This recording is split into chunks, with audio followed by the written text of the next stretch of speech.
Okay, now we're live. What's on your t-shirt? Oh, it's just Toto Wraps. Can you hear me quite well? Or hopefully Yeah, the mic's a good friend of mine, he makes gymnastics grips and like leather goods. He's in Mexico. So he comes up to the gym and stuff. And yeah, I've been rocking their gymnastics grips for like the last 8 years, something crazy. But the shirt's nice, right? Yeah, it is nice. Thank you. When you said leather goods, I immediately went to bondage. Probably says more about me than anything else. I mean, if you need some, I'm sure he can make it happen. Oh, okay. Thanks for doing this. I really appreciate it. So this is kind of Absolutely. lastminute.com. So I was actually, this is total coincidence, but I was actually supposed to have your latest meme paired person, the last person you did a meme with. Perfect. So Sam was supposed to come on, and I kind of got suspicious. So I got suspicious about on like Friday when he got really hard. You got really hard to contact, and I was like, "This is unusual. Why is it getting so difficult to get in touch with him?" And then I got a mutual friend to message him and say, "Will you just reply, please?" And then he was like, "Oh yeah, actually, I have a call later on. Like, hopefully." I was like, "Oh fuck's sake!" But Yeah. I always give the benefit of the doubt, so I was like, "I won't ask anyone else. I won't have a plan B because I don't want someone to. I don't want the other person to feel like they're a plan B." But I also don't want him to then come back and say, "Oh, actually, I can do it," and then me have to turn around to the other person and say, "Sorry, you're out. This guy's back in." So I waited, and he messaged me this morning about like 10 or 11. It's like whatever 8 here now, and he was like, "Oh, I can't do it. Sorry." Like other like paid commitments basically. And I was like, "Yeah, fine, no problem. Don't worry about it." I was like, "Fuck, what am I going to do now?" So I think I had 3 no's, 1 yes, who then remembered that they had a doctor's appointment and couldn't do it. Man. And You're then having me feeling a lot like Bliss from Love Is Blind right now. But then I was like, genuinely, I was like, actually, do you know what? I was thinking about Sam, and then I was thinking about your meme, and I was like, there's a guy who would definitely be likely to just say, yeah, fuck it, I'll do it. Yeah. A guy likely with not any other commitments. Well, I kind of knew that you were the type just to say yeah and not to be put off by the fact that it's live and it was in half an hour and it was last minute. A lot of other people would be like, "Oh, what are you going to ask me about?" And "No, I'm not sure." But I knew you just trust and just be like, "Yeah, fuck it, I'll do it." Yeah, I just had come from. I started doing jiu-jitsu, and I decided today I'm gonna go hard, which was a bad idea. So when you texted me, I just finished and I felt like puking, and then I got home and I felt like puking and also pooping my pants. So that's why we're late. But I appreciate you waiting patiently. So when you go to jiu-jitsu hard, do you have to hide it, or do they notice that you're erect, or how does that work? Oh, they know. They know. You just can't fall on your front. Well, you probably can.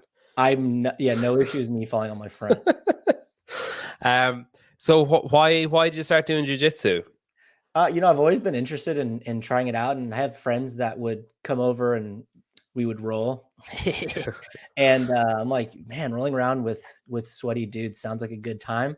But I think it's just cool to have some knowledge on a little bit of self-defense. I know it's not perfect, right? If somebody has a weapon, you're screwed. But yeah, there's definitely some cool aspects. Someone whips out a gun and you drop it. Yeah, you're definitely not getting it from there. But yeah, just having a little bit of knowledge. And, to be honest, I've gone to like a drop-in or two because my brother-in-law and my sister-in-law do jiu-jitsu, and I've gone to competitions just to watch them. And I'm always like, man, that's so cool. But I feel like if any of these people fought me, I'd be screwed because I have zero knowledge of any. Yeah. And I went to their gym and you get your butt kicked, and it feels so much like 2012 CrossFit. You go in, you get your butt kicked. You're like, wow, this is great. And then you just don't stop showing up and you just keep showing up. Yeah. And you hobble home and you're like, can't wait to go back. Yeah. I just can't wait to get choked a few more times, I don't know if this is the only time, if this is the first time, or maybe she has been here before and I've just never noticed it, but I'm not sure if Trish has ever been on in the comments before. Hi, Trish. This is terrifying. Yeah, so because jiu-jitsu is Brazilian, is there only one jiu-jitsu? Is it just Brazilian jiu-jitsu? Is there different disciplines of it or different like versions of it? I have no idea. I think there's like No. Japanese jiu-jitsu and Brazilian jiu-jitsu. I'm sure there's other type. I know nothing. I'm like Get out, Trish. I am a white belt, but also like, ask a CrossFitter who's done CrossFit a few times that same question. They have no idea what's going on. So Can you see the comments or just me? I just jumped in. I just clicked it right here. I'm glad Lola comes is here for this one. What are the BJJ is one of the best stuff. What are you laughing at? Which Trish. part? I'm always going to be laughing at Trish. Why? Because do you wear a cup was one question, and then do you mash your dick and balls into your opponents to show dominance? I'm definitely the one getting dominated 99% of the time. And we're back to leather goods. So you own an affiliate as well, is that right? Yeah, we are affiliated. I just don't run classes. I do 100% one-on-one training, and then everybody there has 24/7 access. But I do love CrossFit. I love the CrossFit methodology, and I am affiliated. So I've been affiliated for 2 years now. So why did you affiliate if you don't do classes, if it's only one-on-one? Would it not be cheaper to just so I also I'm the head coach of a program ran by my friend Shauna. It's called Competitive Female Training, and we wanted to be able to call it CrossFit programming. And you can't say anything, CrossFit unless you're paying them money. So I wanted to be able to tell people I do offer CrossFit. I do CrossFit one-on-one, and then we offer CrossFit programming. So what's it called? Competitive Female Training. So she does all of it. She's the leader, head honcho. I just do the programming. She does hormone notes. She talks about, if you're here in your cycle and things like that. And we have a focus on ladies going through menopause. It's a bunch of cool stuff. So really good resources for ladies, nutrition for resources, etc. Yeah, that's it right there. That's it. That's Ryan too. Ryan's a savage. She's a former rugby Olympian. She tackled me in one of my memes. Oh yes, I've seen her. Yeah, she's very strong. Very, very cool. So, okay. Yeah. And we ran through Sugar WOD, so you can get like a 7-day free trial. But we offer 60 minutes, 90 minutes. We have a competition track. And then that's your gym, isn't it? That's my gym, yeah. That's cool. That's Angela. She's awesome as well. Very nice. Nice lady. See this? I don't need Caleb Beaver. I don't need anyone in the back end doing stuff. Just do it myself. It's just really slow, and I can't talk and have it on the screen at the same time because I'm distracted by what's on it.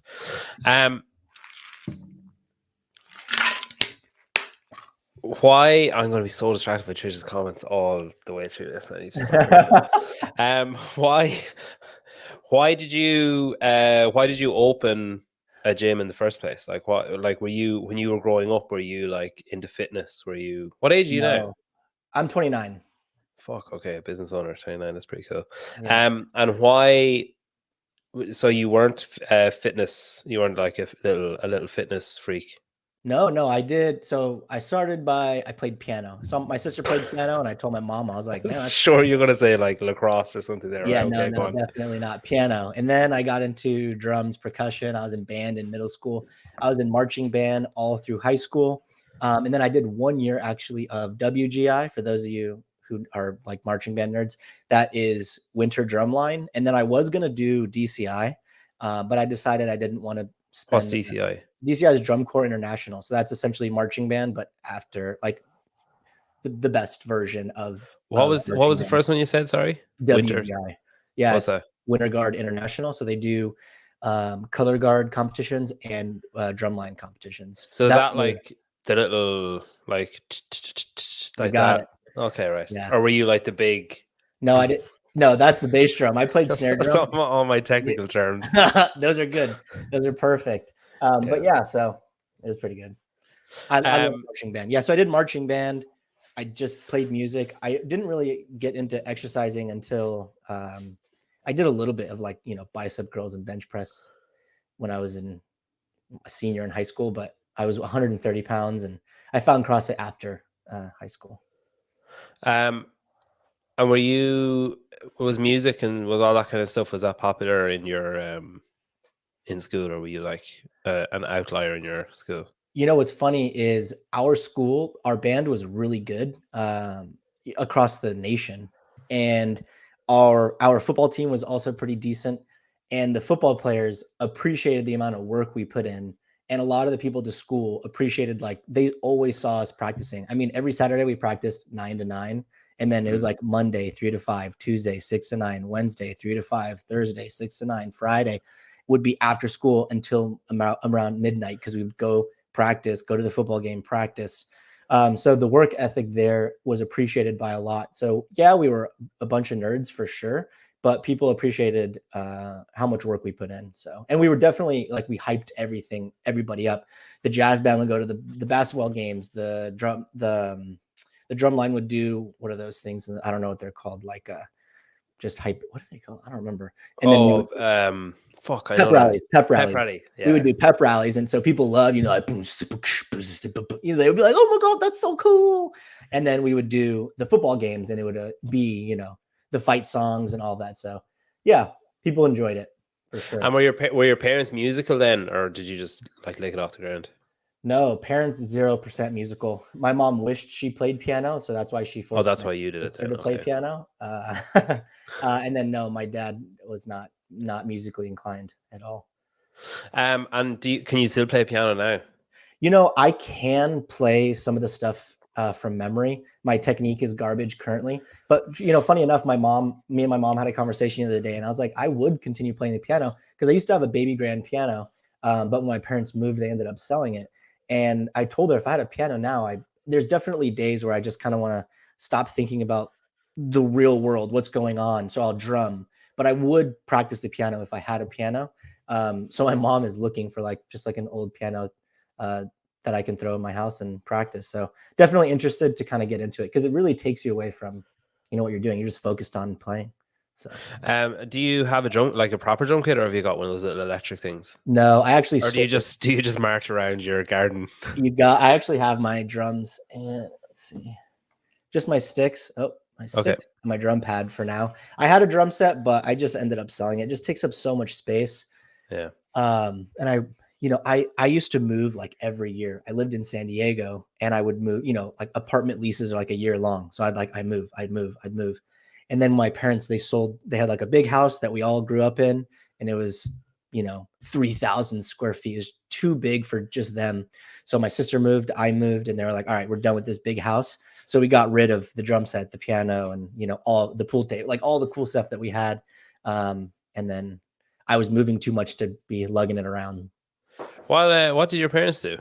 So my mom has done a bunch of stuff. My mom's a foreigner. She's from Portugal. And my dad met her when my dad was a Marine. And, he went over to Portugal and was like, yo, what's up, girl? You finna go to Disneyland? And she was like, yeah. And then they got married, had my sister, had me, moved here. So my dad was a Marine for 20 years. And then he did some other stuff like within the jails and things.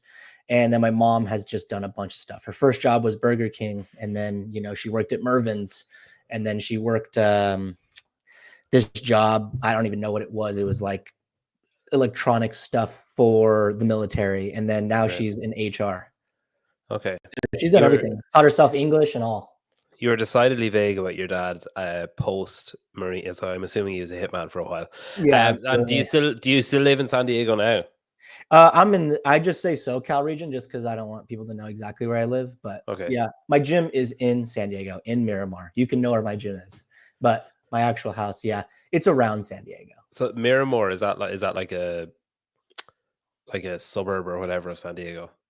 Yeah, it's like a section of San Diego. San Diego County. It's in San Diego County. Oh, I thought San Diego was just a town or a city or whatever. Yeah, yeah. I don't know. I know fuck all about U.S. geography. Everything I know is based on that athlete is from there. Yeah, perfect. So I'm 20 minutes north from Invictus, the one that you see. Okay. Jesse, Jorge, all those guys from. Okay, that's cool. All right. So you only do one-on-one, and then basically open gym in your so people can come and go as they please. Okay, because I do remember. So I remember seeing your videos before, and I was like, geez, this guy is a fucking sick home gym. Yeah. Because it Imagine. always seemed to be like you and like one other person, or Yeah. anytime I saw it, it was like you on your own, or maybe one other person, or just you doing something. And then I think it was after Wadapalooza, I saw you. You have an actual home gym as well, do you?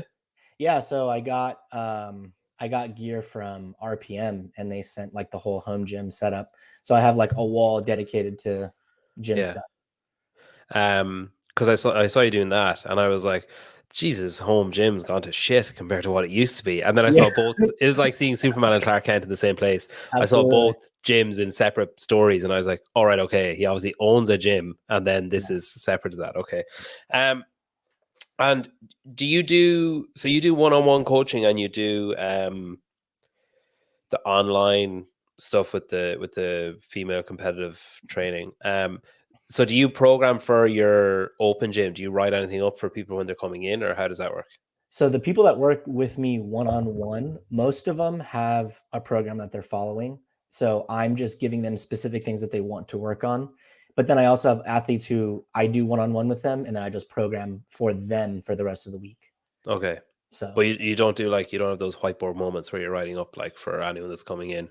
nah, the only time that we do stuff like that is Saturdays at 10 a.m. I run like I train at Saturdays at 10 a.m. and I like anybody who wants to come in and train with me, like, let's do it. So we'll have Yeah. a few people and I'll just write something on the whiteboard. It's usually what my coach gives me, but if I look at what my coach gave me and I'm like, this doesn't look like fun, I'll change it. Who's your coach?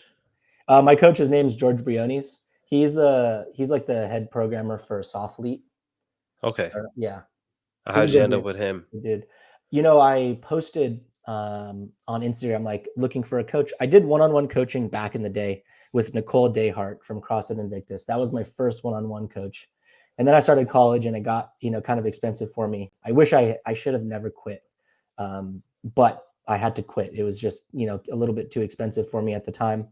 And then I went on this journey of trying different programs. And this was a huge mistake. So anybody out there is trying to be competitive, don't do this.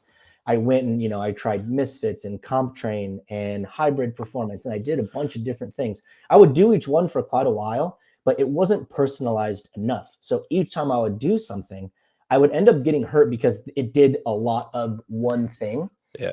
So anyway, after getting hurt 2 times, I decided I need somebody who's programming specifically for me, because obviously following these programs isn't working. And also the ego was in the way a little. You'd see a program, you can RX it, you hit it RX. And that started just really wearing on my body. So I put on the Instagram, like, yo guys, does anybody know any one-on-one coaches, blah, blah, blah. My friend Ryan, he was like, hey man, I have this guy. He was like my mentor, great coach. You should check him out. And this is like maybe 5 years ago. And I've been with him ever since. That's cool. Yeah, he's a good dude. And you did quarterfinals this year and last year, is that right? Yeah. Did I make it last year? I don't know if I made it last year, 2 years ago. Yeah, I think so. Last year, I think you did. Yeah, I did. I think I did them. I did them. And so like we get on to all the other stuff that you do as well, but I suppose it's hard. You obviously sound like you had competitive aspirations, or that you had, like, you're saying they're like, oh, I wish I kept doing it, but I couldn't afford it and stuff. So obviously you thought like if you had kept doing it, that you would have gotten to, I guess a higher level of competitive athlete than you feel you are now. But it's hard to balance, owning a business, and you've got 2 dogs and a partner, and you've a house and all that shit as well. So it's hard to balance all that with getting your training. Like, it's really easy for shit to get in the way, and it's really easy for like, oh, it's like 9 p.m, it's too late, or oh, it's Right. like I'm not getting up at 6 a.m, it's too early. But then you also have like the memes and that side of things, which you seem to just be like never endingly doing stuff. Have you kind of just accepted that there's a ceiling on what you can do as, say, like an athlete, or are you still pursuing things in that? Have you still got like aspirations with that? Yeah, I don't, I really just take things day. Like you said, you knew that if you'd asked me, I'd probably say yes to come here. That's how I really just take life on. I never wanted my own gym. Fun fact. I was kind of pushed towards this direction over the years after coaching. Anybody who's listening to this who's coached at a gym and had aspirations to grow, get bigger, You sometimes you bump heads with the people that you're working with the owners. You want more than they're able to give you, etc. So I kind of started running into those things, and that's what pushed me to having my own gym. You know, even memes wise and content wise, I'd post content and I would get in trouble from the gym owners. They're like, we don't want you to do that. We don't like that you're doing this. And I'm like, guys, come on. Like, I'm getting a lot of people's eyes on the gym. People are asking me where I coach so that they can come to the gym. Like, it's helping. And if I ever break anything or do anything wrong, I'll pay for the equipment, you know, like I have no issues doing that. But it just became too much. Like, I was anxious 100% of the time. I'd press post on anything and I'd get a 5-paragraph text message on why I did things wrong. So that's why I ended up opening up my own facility. I just needed free reign. If I want to pour milk on myself and pretend I'm an Oreo cookie, like, I need that option. If I want to drop a barbell for a video, like, I know I know what happens when you do these things to the equipment, but it's things I'm willing to do to grow the audience, etc. Anyway, really long-winded answer for, like, I do right now want to be more competitive. Will I ever be a games athlete? Probably not. I don't have that craziness in me. When I first started CrossFit in 2012, nothing got in my way for training. Like, nothing. It would be 11 p.m. hadn't hit my training. I'd go in the gym and hit it. I wanted to go to regionals so badly. Like, I wanted it so bad. I would do anything. And coming into this sport with no sports background, I was really like weak, you know. I squatted like 130 pounds. So building strength to where I am now has taken a very long time. And there's people who start and they've been playing baseball and football and they've been squatting and pressing. Not to say that it's not possible, but did I do the right things to build strength the fastest? Probably not. And that set me back a little bit. But I mean, I'm 29. So I mean, I feel like I have a few good pushing years to go to see like how far we can push, see if the wheels fall off. So yeah, these last 2 years have definitely been me trying to figure out my own shit. Running the business, not, putting the trips that I'm trying to do to grow my audience on a credit card and like hoping for the best. Yeah, I think is my accountant in here. My accountant's in here. He knows the last 3 years of my life financially, and it's really been trying to make things happen no matter what. But I definitely do know that I cannot focus on 10 things and be successful at every single one. So I have some goals, some focuses, and then I've got some other things that are definitely, second and third on the priority list that I need to just put my best effort in, and I'll be okay as long as it's my best effort. Why do you have an accountant? I have an accountant just because all my business expenses, all my trips, all of the things that I buy for the gym, it became really confusing to do my taxes. I sold my condo and I ended up moving and buying a house. And then I just, I put money into an investment to flip a house with a friend. And I have, I bought the gym and I'm paying these gym expenses and I'm, getting paid from sponsors, and I'm trying to just balance everything. And I'm like, I cannot think about this if I want to focus on growing because doing anything with my taxes is taking me, man, it's so much time. There's a reason I'm not selling shirts and supplements online anymore, because if I wanted to do that full time, that's all I'd have time to do. Yeah. So, yeah, it just became overwhelming. And I've realized this year that I really need to I need other people to give me what I need, and I need to pay for that. So like, I need a mobility coach because I need to stop thinking about that. I need a nutrition coach because I need to stop thinking about that. I have a coach that does things for my fitness. And now I have an accountant, essentially financial coach. Yeah. So just trying to get more people tell me exactly what I need to do to be successful in that realm. And I'll just do it because I need to put my mind on like the creative. I need to make these connections, grow the audience. Once all those things happen, then I don't have to think about it anymore. So when you go to an accountant, I'm just curious. Yeah. Like, I guess accountants are probably, maybe this is a question. Is Jonathan, is that your accountant? Yeah, Jonathan Kieran right there. He's in the chat right here. Maybe it's I don't say anything stupid. Maybe it's a question. He's like watching it to see if you're right, and he checks. Absolutely. It's maybe a question more for him, but I guess like when you go to him and say, "Hey, I sold a house, or I sold a condo, I'm buying a house, and we're trying to flip a house, and I have a gym, and I make memes, and I've got like," when you get to that stage of the conversation, is he like, "What?" Like, it's kind of, I guess it's kind of niche as like careers go, to be like, oh, also I like make memes and it's even more niche than that. They're CrossFit memes, Yeah. and I put them on the internet, and sometimes I get paid to do stuff. Like, do you get to that stage of the conversation, you're just like, yeah, never mind that shit, just go back, tell me about how much was the condo sold for? He's Yeah, like, just talk exactly. about the real stuff. Well, he's worked with content creators, he works with athletes, he works with people in this field already. Yeah. So that's the cool. Anybody here who's watching this who does CrossFit, like, even if you're just getting paid to be an athlete, that's what he knows about. Like, he obviously knows the regular taxes, the selling your house, getting your W-2, getting this, doing that. He's doing Dominic just flipped 2 houses this year. And Jeez, Dominic, calm yeah, down. Dominic's a savage. And Jonathan's going to help him out hey, we're going to set up an S Corp. That way we can run your expenses through the S Corp so that you're not being just absolutely smashed instead of paying, 60,000 in taxes. Why don't we do this and got this for your business, et cetera. So he's a coach. He's coaching you how to make sure that you're going to be successful with the money that you have and manage your money. So yeah. Yeah, I mean, I'm on Devesh's side here, because listening to you talking about accountants and stuff, I'm like, God, am I supposed to be keeping the money that I get from?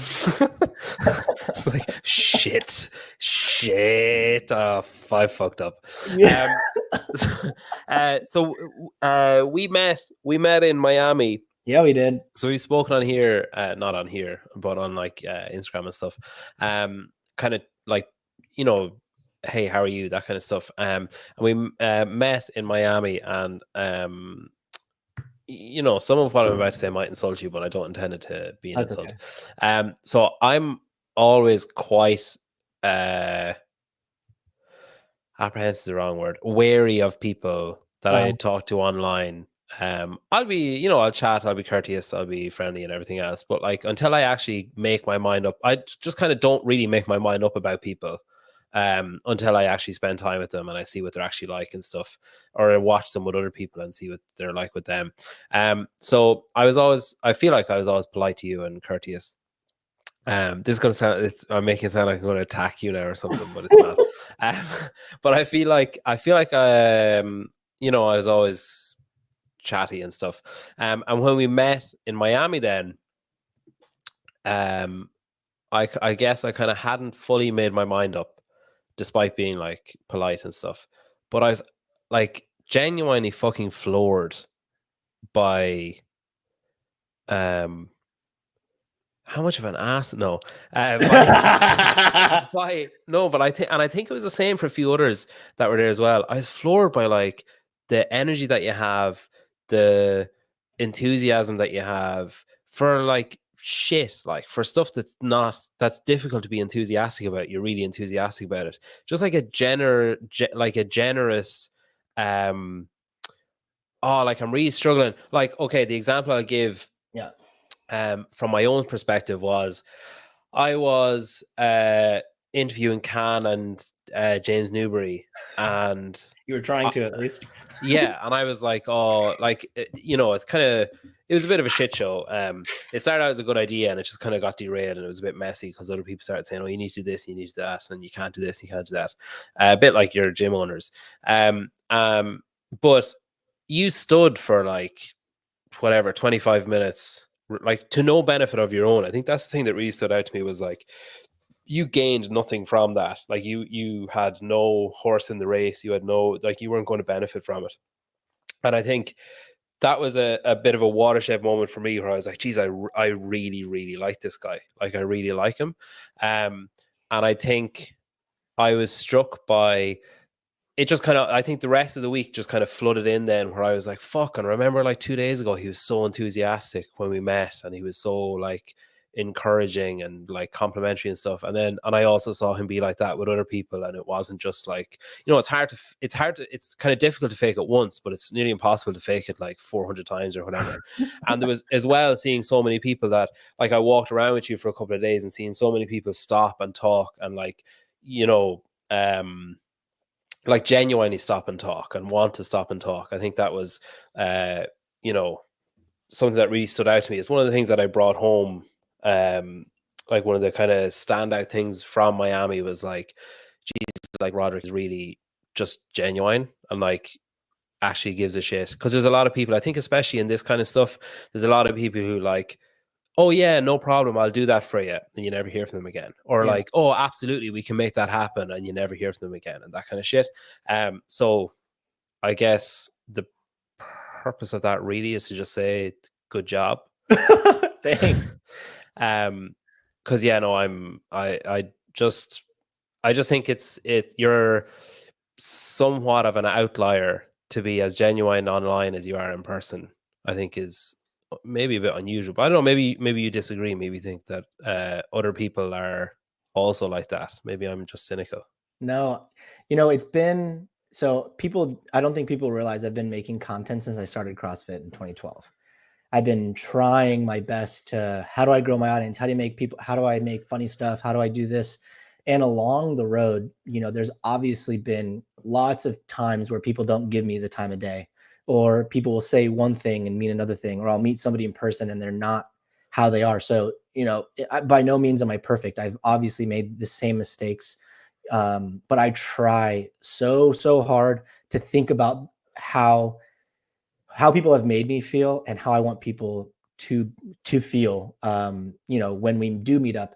You know, the only reason I have any success is because people like the stuff that I'm putting out. They like my memes. I like this. So for me not to stand there and listen to them or have a conversation with them or help them or whatever they want, I think would be extremely selfish, because, you know, as cliched as it is, without them, I am nothing. Like technically, if they don't watch my stuff, they don't follow, they don't like, they don't comment, it doesn't mean anything. Yeah. I read the comments. But yeah, you know, and you know, the athletes at my gym can tell you, like, I have bad days. I have days where I'm just to myself and not super outgoing. And obviously when I'm at these events, I'm trying to be, you know, extra outgoing, trying to really open up, and usually in big groups, I kind of shut down. So I just really force myself, like, hey, look, these are the people that are enjoying you, and they want to talk to you and they want to have a conversation. And then people like you, like, I see what you're doing online and I appreciate the hustle, because not a lot of people who on the outside looking in understand what it takes, but I understand how hard it is to sit on your computer and post and post and post. And it's like nothing comes of it.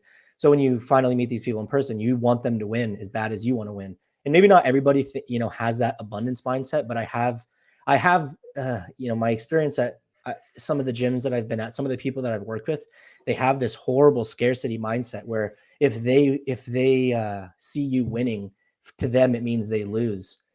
In reality, you know, you start winning, and then the people around you who appreciate you and show you love, whatever, they start winning too. So your podcast grows, you know, my memes probably grow. You're in the CrossFit space, you're bringing the story to more lives. If my memes grow and you start growing, people want to, you know, people want to start listening to what you're doing. And so, yeah, I don't know. I just want to grow, and I want other people to grow. And if they're cool, then awesome. And me and Dominic just had this conversation too.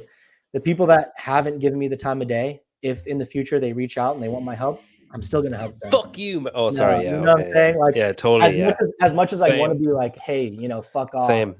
Then that would make me just the same as them. So again, not perfect. I'm not trying to be here and be like, yeah, I'm savage. But those are the things that go through my mind when I'm at these events, when I'm around people, when I go to anything, you know, CrossFit related, or if I'm in a large group and it's not CrossFit people, I'm definitely a little bit closed off. But have you ever seen that? There's so many like memes, as in like picture, you know, like the original kind of picture memes. Yeah, I used to do those.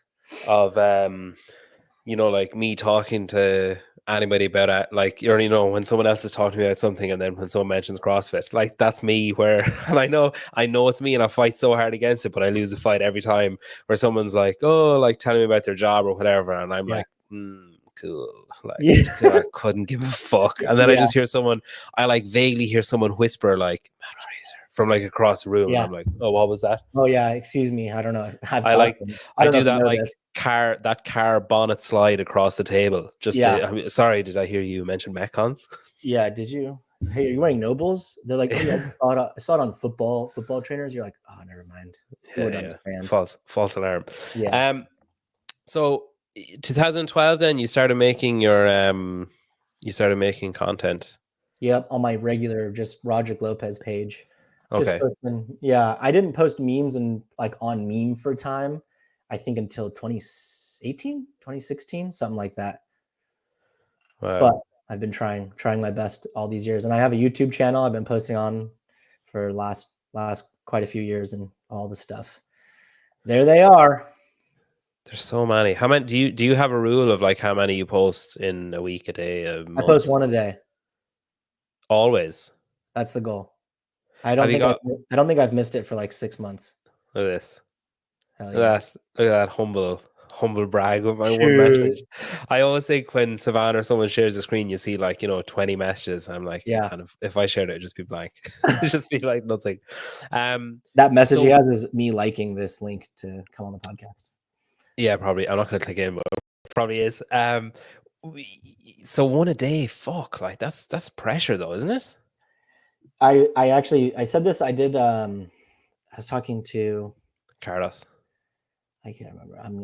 I'm sorry. I'm terrible with names. I'm not terrible with names. I'm usually good with names. Why is her name slipping my mind? We had a conversation, and I read this book called The War of Art. And shit, who did you say that to? Yeah. Oh, Presley. Yes. And a few people DM me. They're like, "This book wasn't that good," and I'm like, "That's fine." But what I got from it was extremely valuable. And what book was it? The War of Art. Do you have it? I do have it. There you go. There it is. Yep. And I haven't even finished it because Patrick Cummings recommended that to me. Who did? Patrick Cummings. He does the Ben Bergeron stuff, like CompTrain, the back end stuff for them. I love it. I would just read like a page or two. Anytime I read a page and I felt kind of like inspired or that was really valuable to me, I would try to apply it to whatever I was doing. And I stuck on this page that talked about if you want to be a professional, you have to act like a professional. Yeah. And that to me meant, okay, if I'm going to do this, then people who go to their jobs, they wake up and they go to their job every single day. What a dude, Brett, click on that one. Brett is hilarious. He's a wheel wad athlete. So when your wheel wad friend's beating you in a running workout, he is such a good sport. He's hilarious. He lives in San Diego as well. Make sure you guys go follow him. Jedediah Selson, he's a good guy too. Yes, look at this. Making this meme was hilarious. So just sprinting across, slam his brakes, and then he goes just head first into the. He's come around and done a Saturday workout and put us through I can't remember if he's hip function or no hip function, but we did a day where we did a whole workout that was like that. It was very challenging. But yeah, so if you want to be a professional, act like a professional. To me, that meant posting a meme every single day, going to work every single day, no matter what. So that's what we've been trying to do. And when you started doing that, when you started saying, "Okay, I'm going to post something every day," did you notice did you notice it changed? Because I guess, like, say I'm doing this and it's a hobby and I have a job and the two things are separate. Yeah. And like I want this to be I want this to appear professional. Right. But like, and I get what you're saying, and I think I took the same thing from the book of like, you can't like half-arse it and be like, oh fuck it, you can't essentially you can't do what I did today, like long term, and get away with it and be like, oh, I'll just have no backup plan and wing it and hope that it works out okay. You can't because you're talking to somebody else. Yeah, exactly. Yeah. I can sit here and it's like 11 p.m. and I can go like, what the heck? What's relatable? What can I make a meme of? And then I, go in my kitchen and do a handstand on my counter. And I just tell my wife, look at me like you normally would if I did this for real. Yeah. And then there you go. There's the meme for the day. React naturally. Exactly. But like when you started taking it more professionally, when you started to say like, okay, I need to act like a professional if I want to be a professional or whatever. Did that take any of the joy of it away? Like, did it add any extra pressure where you're like, oh fuck, like you say it's 11 p.m. and oh shit, like I'm blank, or because we all have those moments where like you need to think of something and you're like, oh fuck, like I've got nothing. That guy really looks like David Letterman. Dude, that he was a savage. He benched like 265 that morning. Some of those aren't memes. Some of those are like long videos that I did working up to the CrossFit Games last year. Some days are like that. Most days aren't. Most days, this is how literally most days go. I'll either be coaching an athlete or training, and I'll do something and go, oh my gosh, this is relatable. Or I'll see one of my athletes doing something stupid and being like, hey, don't do that, first off, but also thank you for the idea for the meme. And you'll see them, they'll comment. They're like, this is because of me today. And I'm like, it is. You're right. So I for a second thought you were wearing the same t-shirt. I just saw Total Wraps. I forgot the color. Same company. Oh, Vicky. I know Vicky. I like, man, the quality of this video is hilarious. Look at this. It's so high quality. No, this is my phone. You'll see the next part.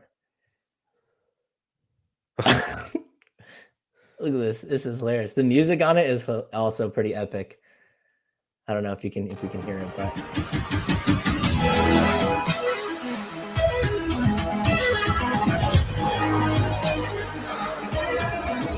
was killing it. Do you get much of asking people to do things and being told no? I've gotten told no a few times, or people just don't answer. Like, I assume you mean messages, not in person. People don't just blank you when you ask them in person. You know, it'll be nice if it's in person. I'll be like, oh, we should do this. And they're like, oh yeah, for sure. And I'm like, okay, let's do it. And they're like, oh, we'll do it later. Yeah. And I'm like, I'll go fuck myself.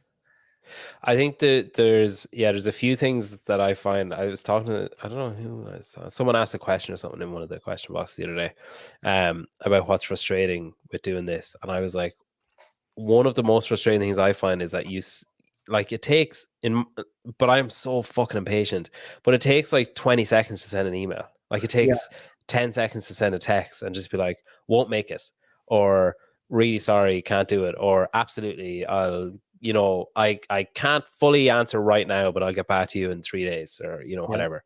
Because I know I'm a Thursday email guy. Like I know that no one's fucking dealing with my shit on a Monday or a Tuesday, because they've actually got important stuff to do. Wednesday, they're probably still clearing the plate from Monday, Tuesday. Thursday, maybe I have some time. Friday, they're already thinking about next week. It's basically the weekend. They don't give a shit. So if I don't get it on the Thursday, I just accept, okay, maybe next Thursday. But like my impatience with that kind of stuff, like, and I've such a low tolerance for, like, it's not even lies, just that kind of stuff you're talking about, where people are like, oh, definitely, like 100%. You're like, we both know, like, just say no. Yeah. Just, it's so much easier for everyone if you just go, no, thanks, I'm not interested. Yeah. So I can just look for something else to do. Yeah.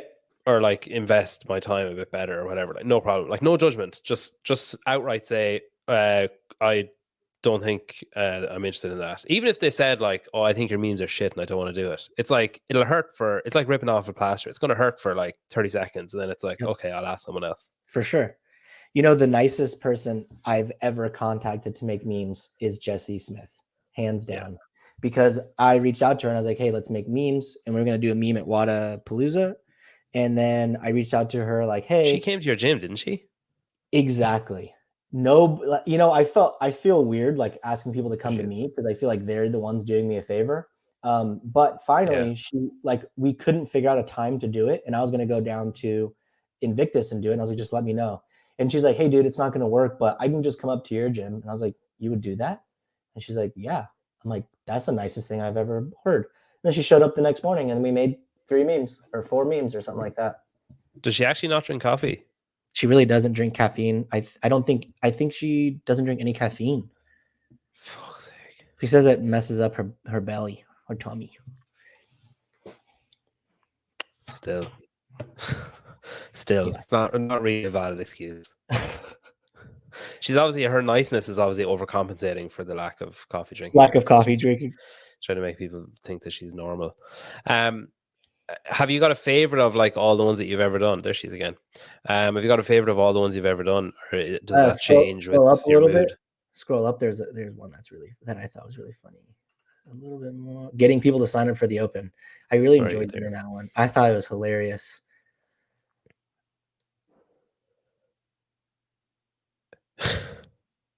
I just thought it. And then like the little pop for the chalk right here on the next clip.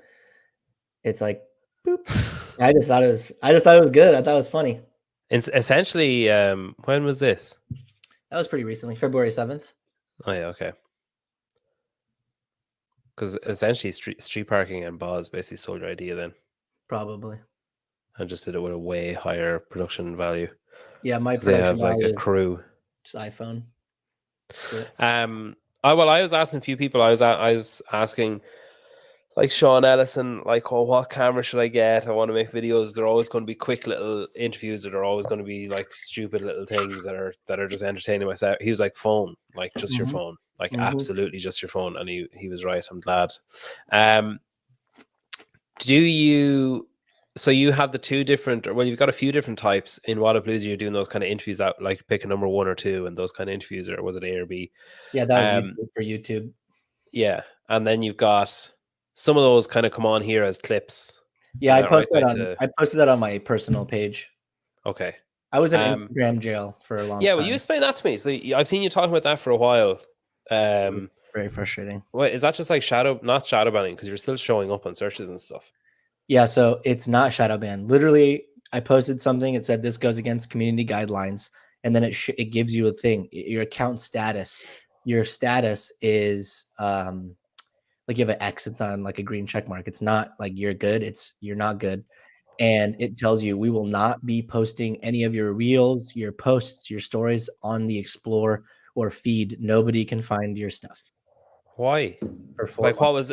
did they tell you what the thing was? Yeah, it was a picture of me holding my vitamins, and it said this is promoting self-harm, self-injury. And you can't appeal it, I assume. I appealed it, and it never got reviewed. So after the 4-month ban was up, I have to email them again and said, hey, it was supposed to be on April 5th that it was gone. And I emailed them like, hey, on the 6th, this was supposed to be gone. Like, what the heck's going on? And then they're finally like, oh, yeah, sorry. And then they took it off. And I'm like, bro, 4 months of memes just being absolutely halted. It's shitty. And I think as well, the thing that's annoying, so like say, there's a guy, Gorka, he works with like Wit and Pliability and a few others, but he put up a picture today, like family photos of him and his daughter and wife on holiday at a beach. Yeah. And his daughter's like maybe 3, and she's in like, you know, classic 3-year-old beach attire. She's got like bikini bottoms and like nothing else, and his post was removed for violence. It's like, what? So it's clearly like they obviously just have, I don't even know if it's a real person or if it's AI, and they're just like, that's a child with skin exposed, block it. Or like, because I imagine if it was a person looking at it, they'd be like, I mean, this is clearly the dad, clearly. And like Savannah always says that sometimes it happens to him as well, where he'll put up pictures or videos of his sons and they'll be removed because it's like explicit content, or like, it's so fucking dumb. Like, yeah, you want to see the analytics for when I was in jail versus me getting out? Look at this. It's nuts. Try to when did I get out of jail? Isn't that crazy? It is crazy. When I okay, obviously that frustrates you, that like being in jail and stuff, but what about actual Instagram? Like, even when it's normal, even there you can see your bars are up and down over like 4 days or whatever. Does that side of things frustrate you, like that there's so much of that kind of shit that's out of your control where you kind of can't, like, I've noticed I'll have like, they're probably paltry numbers compared to you or other people, but like I'll have like average reach would be like 50,000 or whatever in 7 days, but then I'll get a message, an email or a message saying, hey, why don't you promote this, and then or like, why don't you boost this post or whatever, and then that's when I'm like, oh fuck, like it's coming. And then sure enough, it'll drop to like 12,000 for like 2 weeks. And then it'll go back up again to like 50,000-60,000 for like a week. And then I'll get another ad saying like, have you thought about boosting this post to reach more people? And I'm like, oh no, here it comes again. And then it's like back down. Because I post every single day, it's pretty like even keel. Okay. You know, like if one meme doesn't do well and then the next meme does okay and the next meme does really good and the next meme doesn't do very well, they're all within 7 days. So it kind of keeps everything just level. Okay. Is there something that like a meme or something that you want to make but don't make? Like, is there topics you won't touch, or is there things that you think are too, you know, too raw, or too like maybe mean, or too? Absolutely. Yeah, there's a bunch of stuff. I mean, I decided maybe a year ago, there's definitely a place for people who want to be mean or want to post, you know, a little bit more on that realm of things, or call people out like Andrew Hiller can call people out. I don't think what he's doing is wrong. I don't think what the other people are doing is wrong. I just decided I don't want to do that. I don't want to post dramatic things. I don't want to cause drama. I just want people to know that if they come to my page, they're not going to get anything political. They're not going to get anything religious. They're not going to get anything talking crap on somebody. It's just going to be something silly, something lighthearted that they can laugh at, and that's it. So that's my approach to things. You know, Will you always be the subject? Yeah, probably. I want it to be easy to incorporate, you know, companies or brands that I work with. So that's, and I enjoy like the acting part. Like I definitely will record sometimes and be like, can I actually look like I'm sad or upset? And can I look like I'm actually tired? How real can I make this sneeze? You know what I'm saying? I find that that's pretty fun.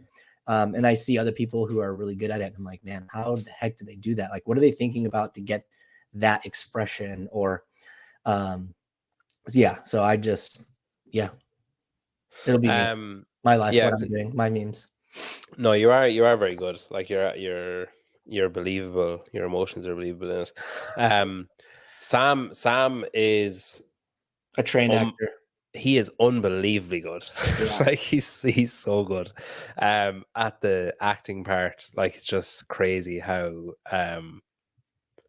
yeah, it's crazy how well he portrays you know, like lust is his usual one that I noticed that he does. Like it's a Yeah. very common theme in his videos is like lust. Is that the kind of thing? So when you see, say, the opportunities that he's getting now, are you like, shit, like there's actually a proper place for this? Like there's a proper like vein that can be tapped here. Because he's like, say, like Wit fly him over to Iceland to make a video with Sarah, and you know, who like whatever, there's obviously something going on with CrossFit now if you go by his stories and stuff the last few days. Like those kind of things, are you like, oh, maybe I need to lean more into that, like maybe I need to like carve out those kind of opportunities with other I guess it's a kind of hard question to word, because I don't want to make it sound like I don't think that you're currently carving out opportunities for yourself. But you know, like that, when you see the stuff, like the stuff that he's doing, all of the posts that he makes more or less are paid content by a fairly big like brand in the space usually. Yeah. And then there'll be like another one the next week and another one the next week, and Mhm. his are a lot less frequent than yours, Right. but they all seem to be these big opportunities for him, like where he seems to be at the point now where this is his job, like this Right. is his source of income. Right. I mean, I'm not going to speak for him. I think he still works with a company. Like, Okay. I don't know if I'm allowed to say, so I won't say, but I don't think he does just memes. I think he works with a company and does memes to like, boom, now I have, you know, Yeah. livable wage. I could be wrong. I just, that's Now that from you say it, what I he, actually think what he's, he does yeah, what work he's with. Yeah. said, the people he hangs out with, I think that's what he's doing. You know, I definitely look at a lot of people for inspiration. I don't really look inside the CrossFit space, to be honest. I feel like that's kind of just thinking really small. I look at Yeah. people like Trevor Wallace, Trey Kennedy. Those are two people that really inspired me to do the memes that I'm doing, like the way that I'm doing them. If you don't know who those people are, Trey Kennedy, he'll make like, man, he made a really funny one, is like white girls during October. Or Trevor Wallace, one of his most famous one is Bang Energy. He's a comedian as well, and so like their style of memes is what I decided I want to do. That, why am I not doing that? Let's do it. And those guys, I mean, like Trevor Wallace said his first check from Facebook when he started posting on it was like 30K just from views and things like that. I'm not making anywhere near that, but I know the opportunities there. Is that him? Let's see, that's Trey Kennedy. He's super hilarious. He made the other guy made $30,000 in a month on Facebook. Yeah, I'm talking about Trevor Wallace now. Trevor Wallace, they're both just, funny, just funny dudes. They just make skits just like we do. There's a little bit higher production value, but yeah, but I mean, I guess that comes with making $30,000, being like, fuck it, I'll buy 10 cameras. yeah, Yeah, it's crazy, isn't it? Like there's so many like worlds that you just don't know. You mentioned like jiu-jitsu at the start, where it's like yeah, there's a whole subculture there that we're just not aware of until you're in it. And then it's the same with CrossFit. Like, it's crazy. So what about this year then? What are your plans for? So you're going to Orlando, is that right? That's the goal.